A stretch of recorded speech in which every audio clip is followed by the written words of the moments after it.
Next, chapter 26.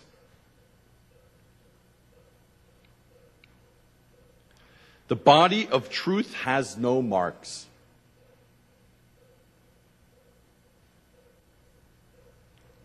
The body of truth has no marks. Subhuti, what do you think? May the Tathagata be perceived by the 32 marks of a great person? Subhuti answered, yes, certainly the Tathagata may be perceived thereby. Then the Buddha said, Subhuti, if the Tathagata, if Buddha can be perceived by such marks, then any great king, any great imperial ruler is the same as the Tathagata. Subhuti then said to the Buddha, world-honored one, as I understand the meaning of the Buddha's words, the Tathagata may not be perceived by the 32 marks.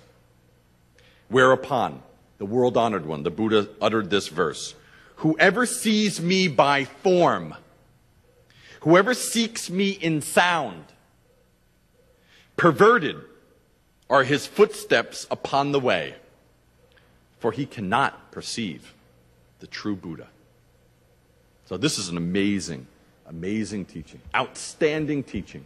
Great teaching.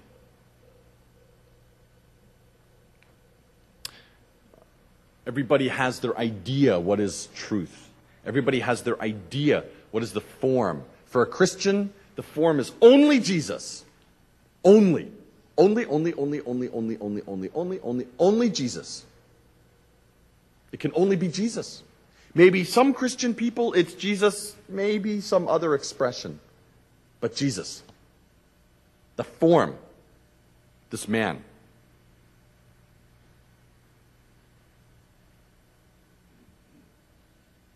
If you don't follow that form, if you don't believe that form, this peaceful with the hair coming down like this, and the beard, very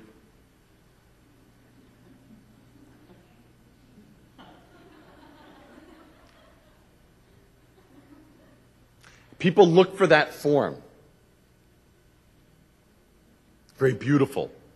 And I love it. Always a white person. It's like some actor or something. Very handsome. Very clean. Beard is perfectly trimmed. You know, not some beard like this. Hair all messed up. But it's very beautiful. Perm, you know, very nicely. Perm and very beautiful. That is the image. For some Buddhists, maybe, also same thing. Maybe this Buddha. Buddha. This is Buddha. If you say to some people, you want to see Buddha? People go, I don't know. I don't know. Everyone thinks this form of the Buddha. It's interesting, when Buddhism went to America, the first tradition to go to America was Chinese Buddhism. Then eventually Japanese Buddhism went in the 1800s. And Chinese people have Chinese Buddha. Japanese people have Japanese Buddha. Then 1970, Hsing Yun went to America in 1972, and he brought this Korean-style Buddha. Gold, bling, shiny. And many American people are, too shiny. That kind of Buddha, not so good. Then he was, American people like natural things, wood, some nice kind of traditional, antique style, this old kind of beautiful, something that you'd see in a museum. Then it's interesting, a couple of years ago, Hsing Yun was teaching in Berlin at the Berlin Zen Center, and they opened a new Zen Center. And he went into the Popdang, the Sompang, and they had a Buddha there. And, no, they didn't have a Buddha yet. Actually, they said, we want to make a Buddha here. And he said, good, I will send you Buddha from Korea. I will send you I will send you wonderful Buddha. You don't have to worry about getting a Buddha. We will get you Buddha. I will get you Buddha in Korea. I will send it. But this European style, this German kind of style is, they said, no. We don't want this gold Buddha. We don't want this gold Buddha. And he said, oh, you don't want? And they said, no, here, we have picture. We are making Buddha. And it's this old wood, just an old piece of garbage wood. That someone took this piece of wood and was carving it. And just this kind of strange looking but very natural Buddha. And the German people were very happy. Wow, natural Buddha. This gold Buddha, no, too shiny.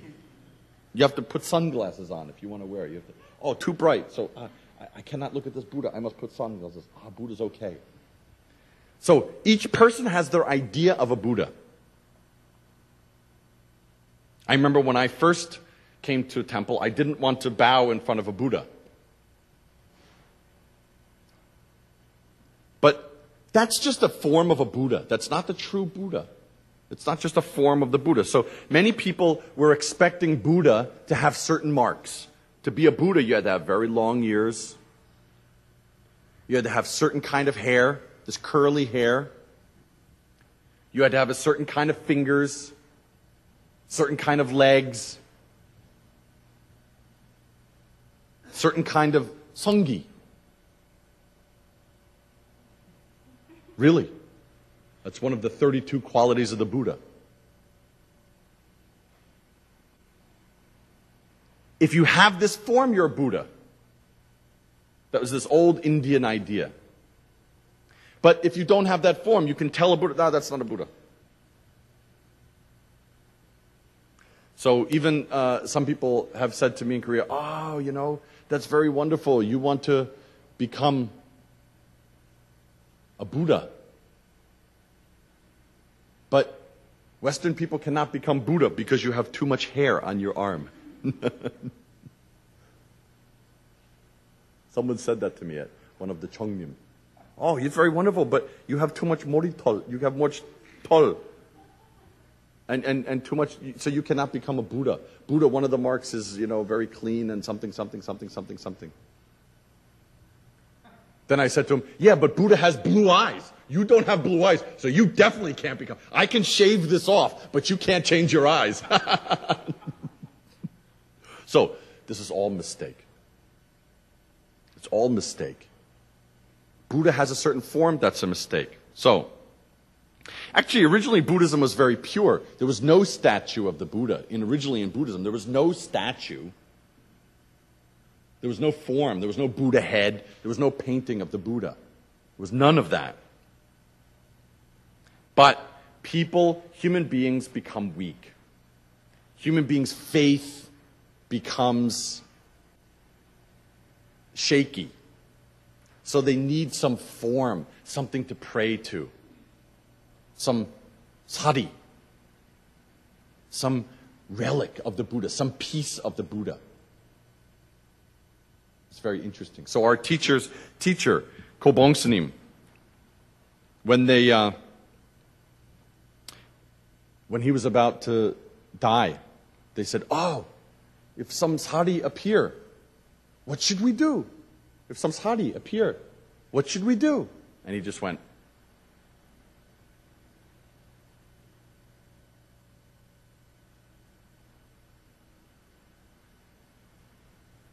very interesting.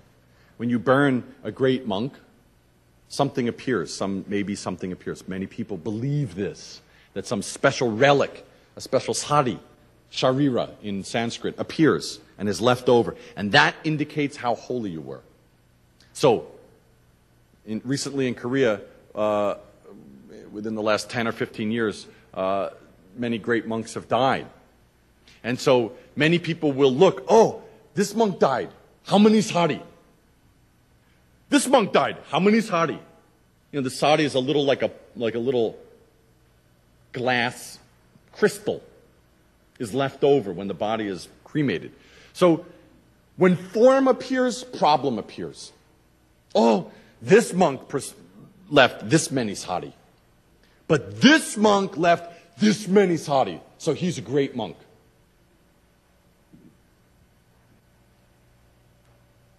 So that's a very interesting situation. And then people fight and argue. Oh, this monk only few sari. He may be not so good monk.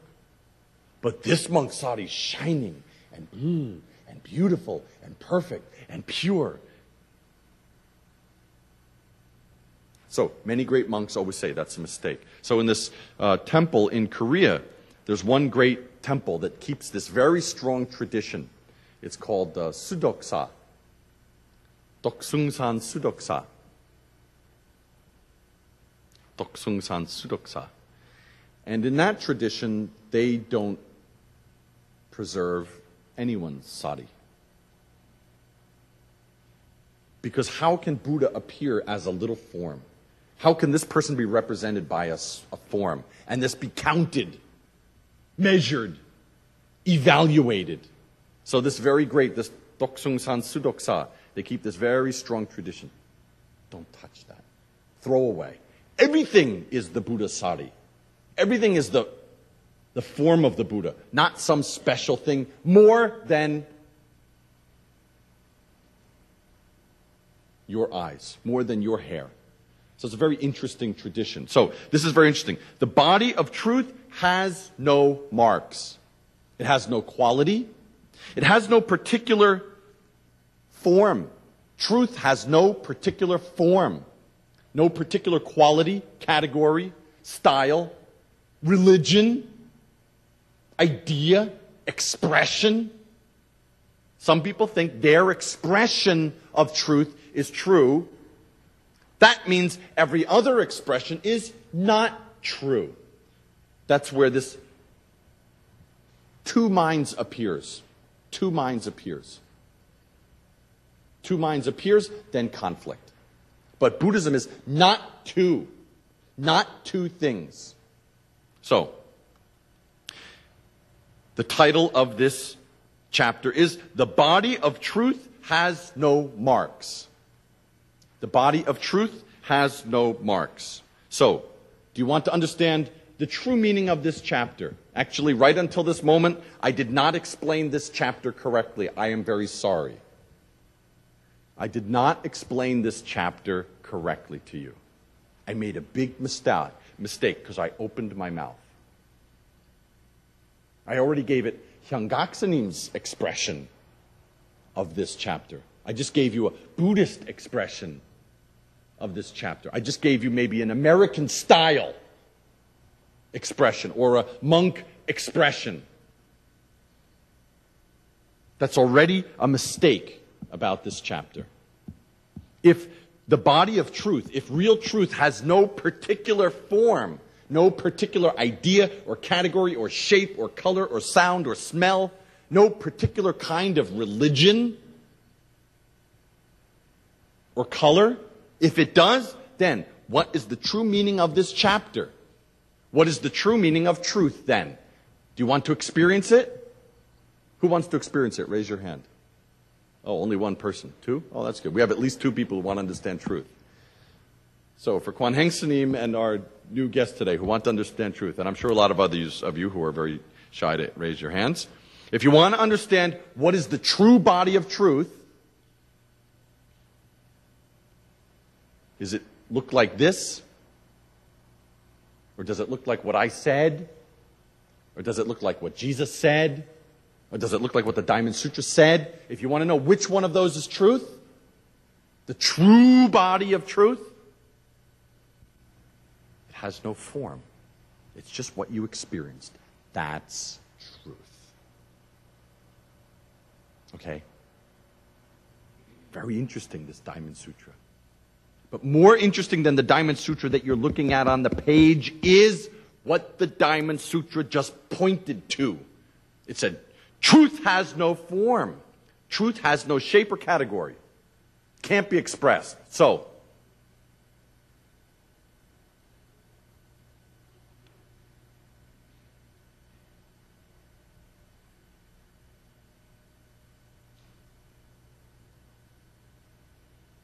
that experience was truth.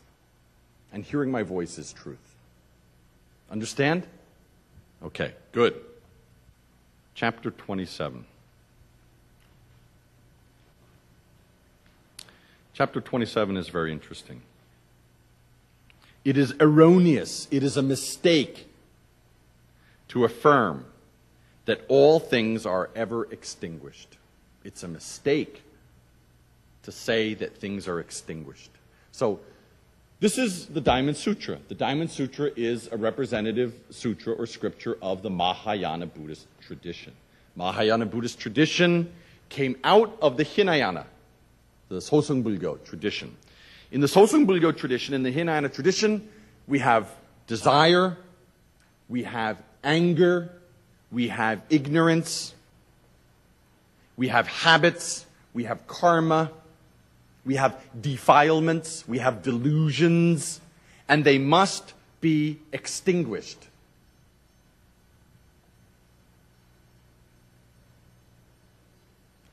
These bad things, these impure things must be extinguished. You must cut off. That's not only in Buddhism, in Christianity as well. A lot of the people here today might be Christian. I know some of you are Christian. And in that teaching, some bad things must be stopped, cut off, eliminated, removed, destroyed. But this teaching is that's a mistake. There is nothing to cut off. There's nothing to extinguish. There's nothing to put out, to eliminate. Very interesting point. Subhuti, if you should conceive the idea that the Tathagata attained the consummation of incomparable enlightenment by reason of his perfect form, don't make such thoughts. The Tathagata's attainment was not by reason of his perfect form. On the other hand, Subhuti, if you should conceive the idea that anyone in whom dawns the consummation of incomparable enlightenment declares that all manifest standards are ended and extinguished, don't make such thoughts. Why? Wherefore? Because the man in whom the consummation of incomparable enlightenment dawns does not affirm any formula, any dharma that is finally extinguished. So, this teaching completely hits the idea that there is a dharma to be extinguished, a desire dharma, an anger dharma. Yeah, dharma means all things, all principles, all happening, all sound is dharma, rule is dharma, thinking is dharma, all dharmas. So, if you have a view that there's a dharma to be extinguished, a dharma that must be stopped, the desire dharma, the anger dharma, the fear dharma, the anxiety dharma, the habit dharma. If you think that that is a real thing that has to be stopped, that's wrong. There is no dharma to be extinguished. Thinking that there's a dharma to be extinguished makes that dharma. But in fact, in reality, it doesn't exist. Subhuti, if you should conceive the idea that the Tathagata attained Anyuttara Samyak Sambodhi, complete and perfect enlightenment, if you think the Buddha attained complete and perfect enlightenment by reason of his perfect form, don't make such thoughts. So that means, first, if you think that enlightenment only comes, that Buddha attained Buddhahood as a result of some perfect form, again, that time there were many people with attachments who thought you had to have this quality. To be a Buddha, you have to have this quality, you have to be like this, you have to be like this, you have to be like this, you have to be like this. To become a Buddha, you have to be like this, you have to be like this, He was hitting that, you know. In the Sosungbulgo, in the Hinayana tradition, you had to be a monk or nun, but monk, really. You had to keep this precept only, completely, that dharma. You have to walk like this, talk like this. You have to just keep your eyes down, and keep your eyes down, and just walk like this.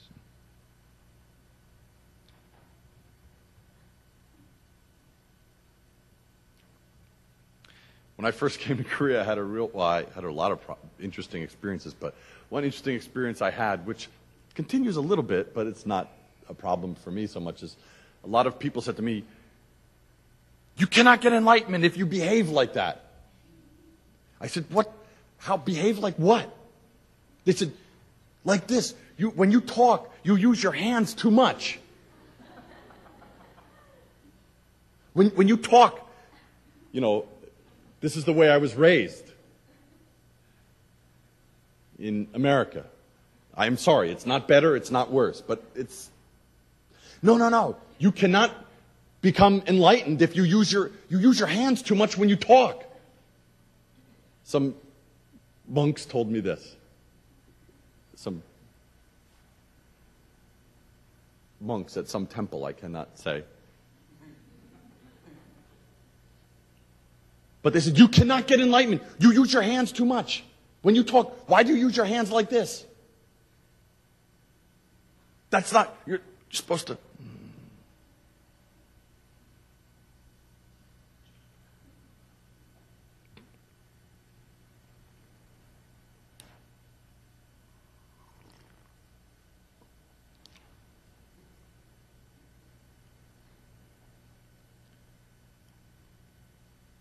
"You should behave like this." I said, "When I drink, I just..."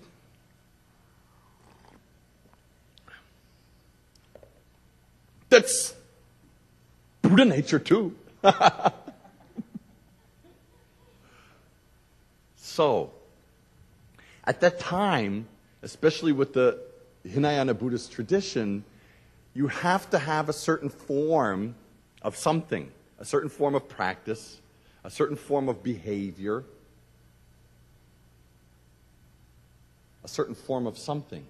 Yeah, we see in the Sutra of the sixth patriarch, one reason they didn't accept the sixth patriarch. He went to the fifth patriarch, he said, "I want to learn about Dharma." And the fifth patriarch said, "Hey, you are a barbarian from the southern area. How can you get enlightenment?"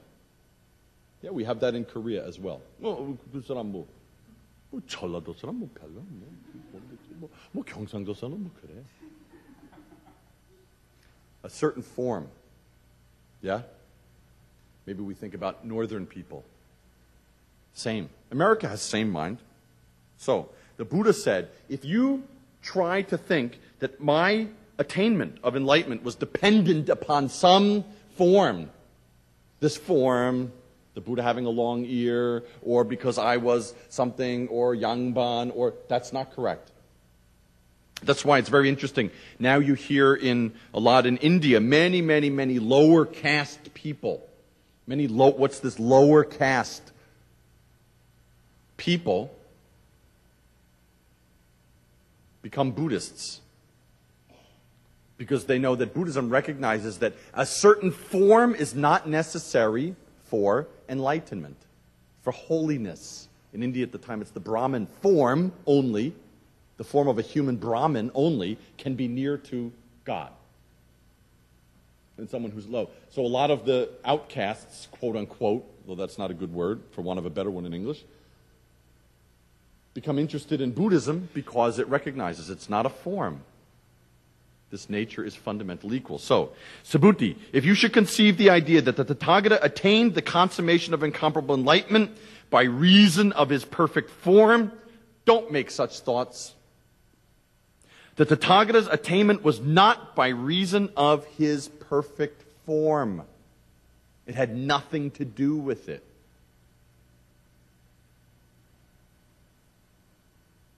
On the other hand, Subhuti, if you should conceive the idea that anyone in whom dawns the consummation of incomparable enlightenment declares that all manifest standards, all dharmas, all bhup, are ended and extinguished, if you claim that everything is ended and extinguished in some way, desire is ended, anger is ended, anxiety is ended, that is dharma, that's also the wrong way.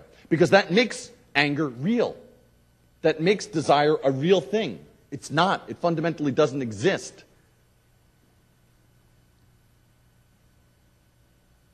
The Heart Sutra says, no increase, no decrease, no beginning, no end, no appearance, no disappearance.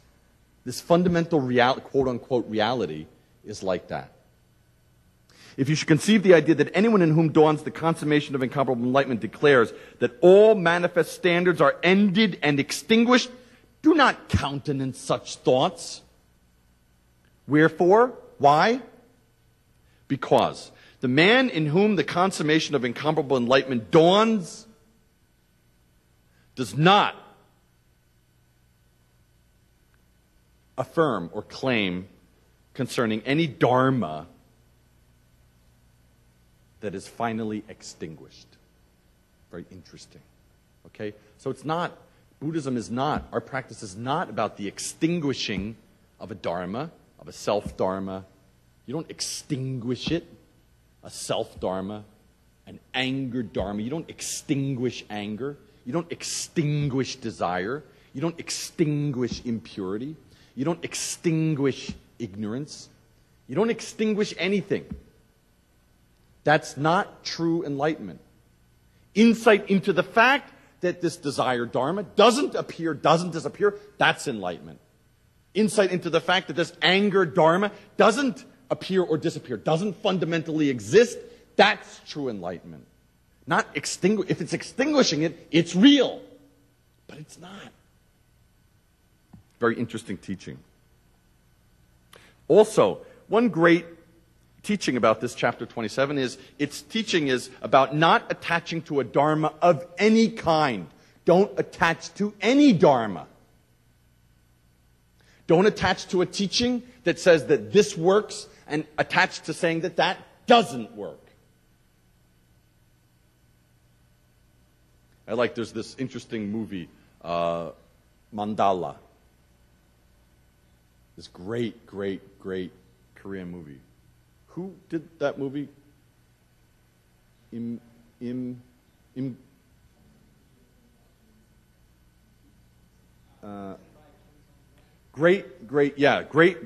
movie. And in the movie, it's very interesting because there's this very, very, very holy, pure monk. Not eating. Haruwe hamkiman. One time eating. Very holy, very pure, everything very quiet.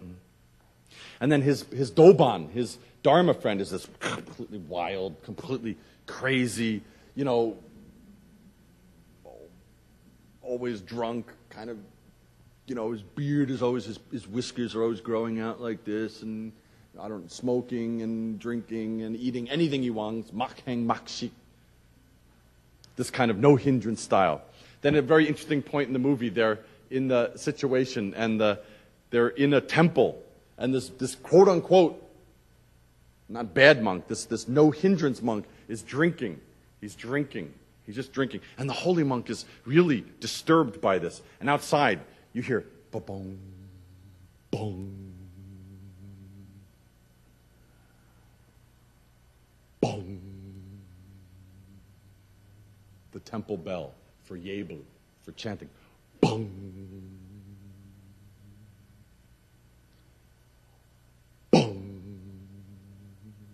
And this holy monk, Sneem, he says to the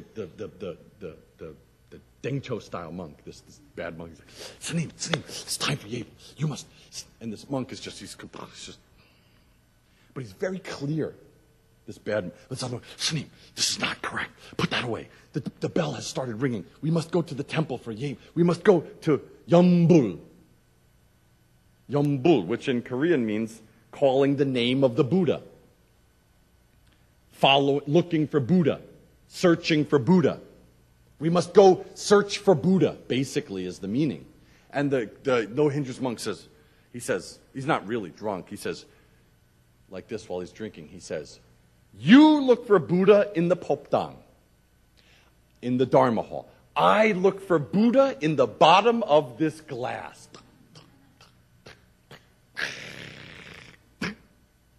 So very interesting teaching. No one is better than the other. Each has their Dharma. The holy monk style, holy Dharma.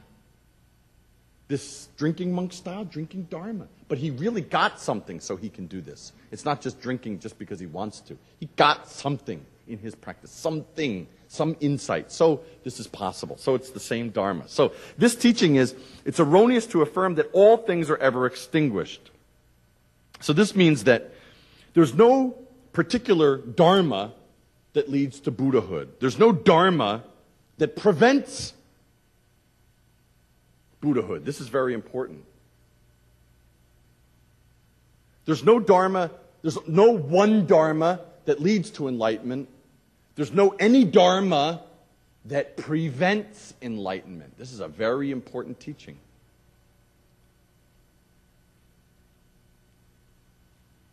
It's interesting, I once went to Malaysia. And this teaching of this chapter is very interesting because it says that there's no one Dharma for getting enlightenment. There's no one Dharma, one tradition, one teaching for enlightenment. There's many, many, many, many, many in this world. Kwanseum Bosal attained enlightenment just by hearing. Just by hearing. Got enlightenment. So I once had to go and teach in Malaysia. I think I told this story once before in one of our Dharma talks. And when I was teaching in Malaysia, I was staying in a Chinese temple. Chinese temple invited me to go. And the Chinese temple was located in the middle of this huge Muslim market. Big market. Very loud. And it's very interesting because the whole temple completely smelled like fried chicken. Because they're in the market, selling they're heating this hot oil and making maybe falafel and fried chicken and I guess can't eat pork or whatever. So there's this very intense smell all the time. Very interesting. In the temple, you didn't smell incense. It's very strong. I couldn't smell fried oil for like 2 weeks after that. Very strong. Sleeping, all you can smell in your sleep is this fried oil. But it's very, very wonderful atmosphere, very beautiful. And of course, 5 times a day, this call to prayer is amazing, amazing. So this Chinese woman came to me one day and said, Snim, I have a friend. He's a Muslim friend. He wants to talk with a Buddhist monk. Can he meet you? And I said, yeah, of course. Do you have some beads, 108 beads? Do you have some 108 beads? Can I borrow them? And he said to this Chinese Bosanim said to me, Sanim, my friend, this Malaysian Muslim, he wants to talk to a Buddhist monk. He has some questions. This man is a very educated lawyer, and he's traveled all over the world doing legal stuff. And he has read books about Buddhism. And he's read in these books certain teachings of Buddhism, but he feels that these teachings of Zen Buddhism especially are very close to his experience. But he can't talk. All of his friends are Malaysian, Muslim, and he can't talk with them about other religions. It's not permitted. It's maybe permitted to talk about other religions, but not maybe in an approving way. How much it helped him. So he said, he wants to talk to a monk, but he can't come to the public talk. Because if people see him going to this public talk, he has a problem with his friends. They will think there's some rule. He'll be betraying Islam or something like that. So I said, yeah, no problem. He can come. So we set aside a certain time, and I was sitting in the temple, and he came, maybe 10 o'clock in the morning. So he came, very interesting man, very well-dressed, and he's very intelligent, very interesting person. And we talked. And I noticed while we were talking, he had these sorts of beads. He had these beads. And I had a set of beads too. And while we were talking, he was, holding his beads like this. He was kind of doing this. And you see sometimes when you see maybe some of the pictures from Iraq or the Middle East, you see men in coffee shops, especially older men, are sitting there with the pipe, and they're talking together or playing some game or something like that. And I'm not too familiar with the culture. I should be, but just doing the beads like this. Same beads. Looks like it's pretty much the same. Or in cars, too. And I remember some of our Israeli, some people came from Israel to the Zen Center here. And we were doing bowing. And they, you use these 108 the 108 beads for bowing. This is to count your bows. But they said when they went back to Israel, some of them, they had a problem. Because Muslim people use these. So other Israeli friends said, hey. They didn't know this was a Buddhist use. Says, hey. Who? What are you doing with those beads? It was a little strange. So anyway, this man came in. While he's talking to me, I noticed that we had the beads. Then we were talking about this and talking about that. And then he said, oh, yes, Sanim. He said, oh, you have these beads. What do you use them for? And I said, oh, yeah, we do this chanting. We Om Mani Padme Om, Om Mani Padme Om, Om Mani Padme Om, Om Mani Padme Om, Om Mani Padme Om, Om Mani Padme Om, Om Mani Padme, or Kwanzaa Bozo, Kwanzaa Bozo, Kwanzaa Bozo, Kwanzaa Bozo, Kwanzaa Bozo, Kwanzaa Bozo, or Shimyo Jingo de Dada Nina Mara Nana Gabara Gizabara Mujizagadan Baza Daki Gizabara Shimyo Jingo de Dada Ni. He said, oh, yeah, we do that too. I said, oh, yeah? How do you use your beads? And he said, oh, yeah, in Islam, we have, I don't remember correctly, but we have maybe like the 100 names of Allah. 100 different names of Allah. So he said, maybe it's 104 or 100 something. And he said, so many people, we repeat this name over and over and over again. I don't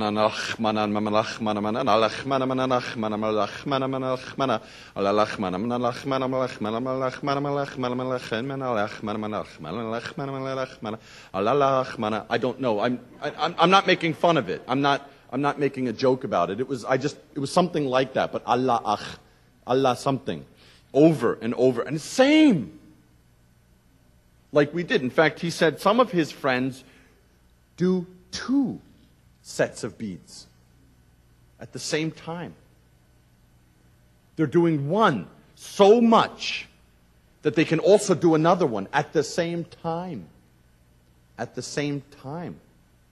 So I said, wow, that's amazing. He said, yeah, we sometimes, and this man also, this lawyer, he said, sometimes you completely experience, there's absolutely, completely becoming one with Allah.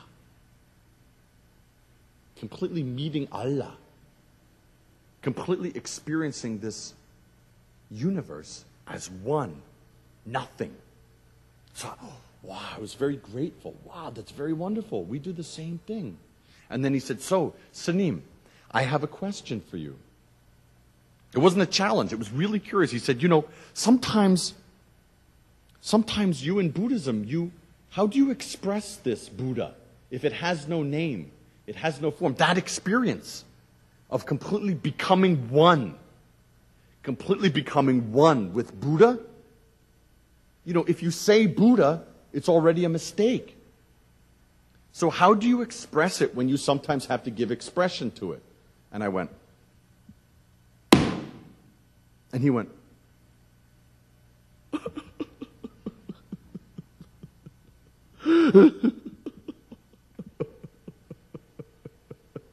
and I thought, oh my God, I made a mistake. Maybe I did something wrong. But he was happy. He was crying, but completely, oh, thank you. Oh, thank you. Oh, I was waiting for that.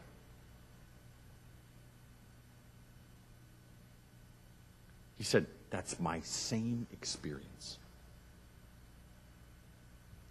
That's my same experience. So he saw his practice and my practice, our practice. Boom! arrive at the same point. So, there's no one Dharma to get to this point. Actually, all of you already arrived. All of you already experienced. Everyone, man, woman, Korean, American, Canadian, French, Christian, Buddhist, Catholic. In this moment, everyone's mind is the same mind.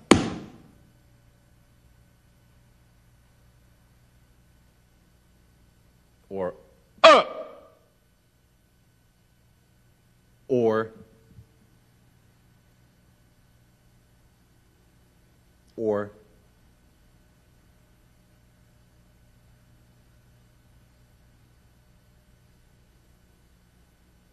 the sound of the mei-mei, sound of the cicada, sound of the birds, the sound of the fan. In that moment, everyone's mind has the same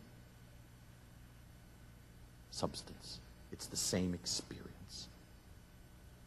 So, that's a very amazing point. You don't need a certain dharma to get there. Meaning, other dharmas don't get you there. That's a very important point. So that's the teaching of this chapter. If you want to know what the meaning of this chapter is, attachment to rewards of merit. Chapter 28. Subhuti, if one bodhisattva bestows in charity sufficient of the 7 treasures to fill as many worlds as there be sand grains in the river Ganges, and another, realizing that all things are egoless, attains perfection through patient forbearance, the merit of the latter will far exceed that of the former. Why is this, Subhuti? It is because all bodhisattvas are insentient as to the rewards of merit. All bodhisattvas don't care about the rewards of merit. Then Subhuti said to Buddha, "What is this saying, world-honored one, that bodhisattvas are insentient as to rewards of merit?" And Buddha answered, "Subhuti, bodhisattvas who achieve merit should not be fettered with desire for rewards. Thus it is said that the rewards of merit are not received. The rewards of merit are not received. The last time you did something good for somebody and someone said thank you, where is that? Now. But that's interesting. True merit is just this moment. True merit is just this moment. Even someone thanks you 1,000 times or doesn't thank you at all, you know what? You got the same thing. Nothing. But, so we're always calculating what we get. I get this, I get that. If I get this, I get that. I get this, I get that. I get this.